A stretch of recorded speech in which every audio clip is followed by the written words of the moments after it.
Hi, my name is Seth Lawson. I'm from Myersburg, Vermont.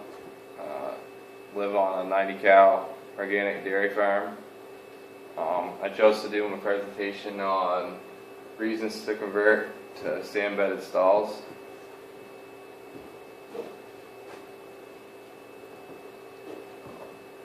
On my agenda, I list the disadvantages of a sawdust bedded pack, the expenses of it, how time consuming it is to clean and rebed the packs, and I explain how they hold a lot of bacteria in the sawdust. The solution, I believe, is deep bedded sand stalls. And I show you my budget, how much the stalls cost, how much the concrete costs, and the labor. And then I conclude my presentation, and I'll answer any questions anybody has. The expenses of sawdust bedding are $50 a ton compared to sand bedding, which is $10 a ton. And with sawdust, you can't reuse it. You can't separate it and then rebed your cows with it unless you have a digester or something like that. With sand, you can put it through a sand separation system, which are pretty simple, and you can reuse it over and over again. Sawdust tends to slide off the mattress of the stall easier because it's so light. Sometimes fans during the summer they'll blow it right off the stall, and the cow doesn't have any cushion to lay on.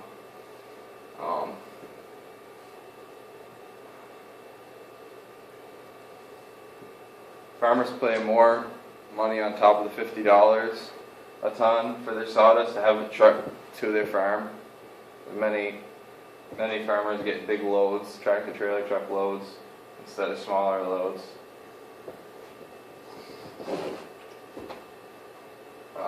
It's very time consuming cleaning out the packs. It takes more than twice as long to clean and bed a bedded pack rather than a sand bedded stall. It takes more time to spread composted manure that a bedded pack produces. It takes longer to decompose in the field. The composted manure has to be broken down and it takes a lot longer. Many people do it in the fall, so the snow from the winter and the moisture of it will break it down, and in the spring it's pretty good fertilizer, but it takes a while. Whereas liquid manure that comes from sand bedded stalls, it's going to sink right into the soil and give the plant what it needs immediately. The bacteria in a bedded pack, lots of times if it gets wet at all, it'll cause a lot of bacteria. Sawdust, it's fibrous, it's gonna hold all that moisture and not let it sink through to the bottom of the stall like a sand bedded stall would.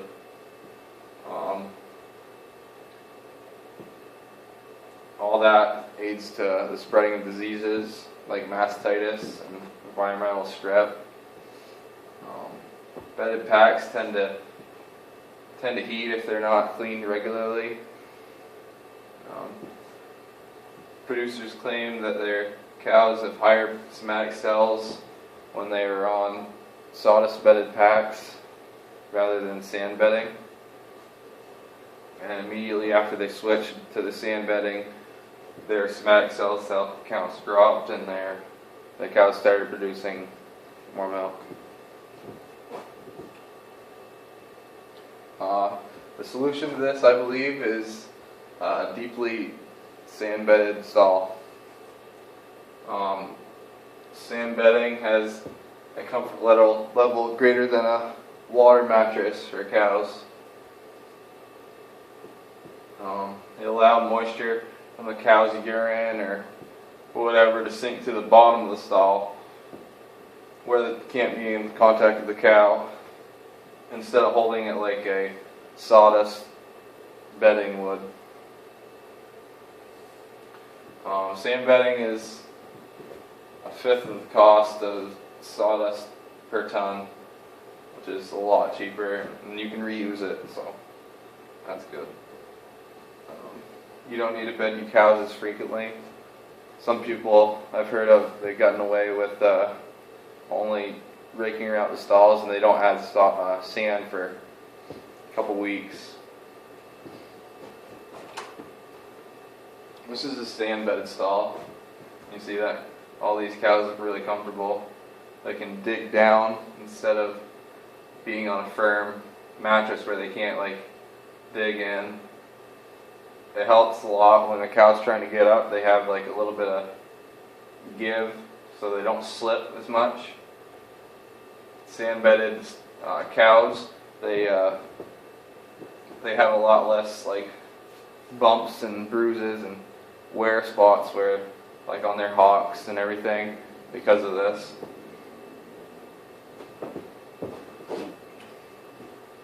Here's a sawdust bedded pack. At our farm, we use it for our overflow cows because their tie stall is not big enough to hold all our milkers.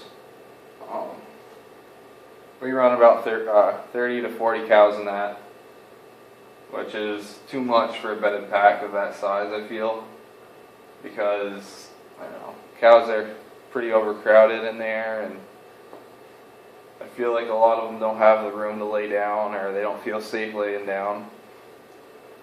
I feel like the stall dividers and sand bedding give the cow enough privacy and protection they want, and take a lot of stress off them.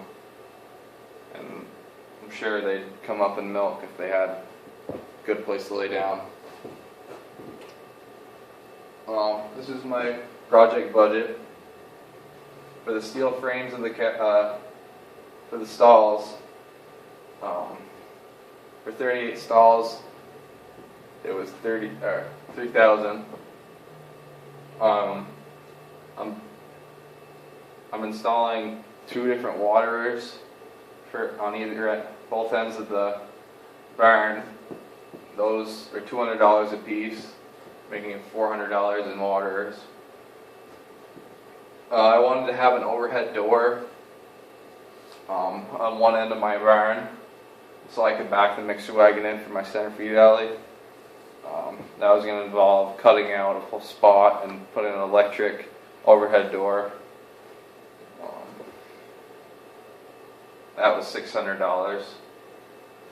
And for the concrete pouring and labor and materials that they needed for forms of plywood and rebar to hold the cement, that was $5,000.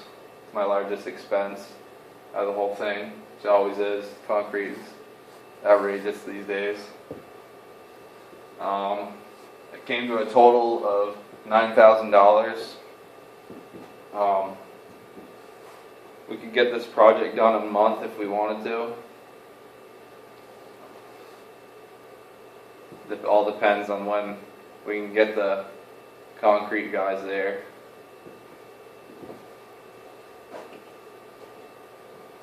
In conclusion, the savings we would have in sawdust in 1 year would fully pay for the stalls for this whole project, the concrete and everything. We'd save over $9,600, cut our sawdust bill in half. Our cow comfort would be improved. Cows won't be overcrowded. They'll have their own individual stalls.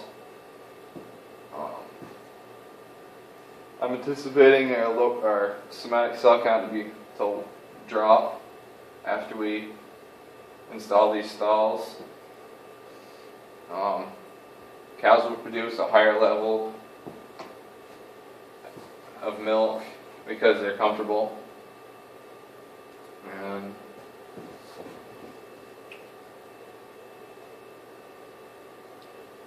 that's it.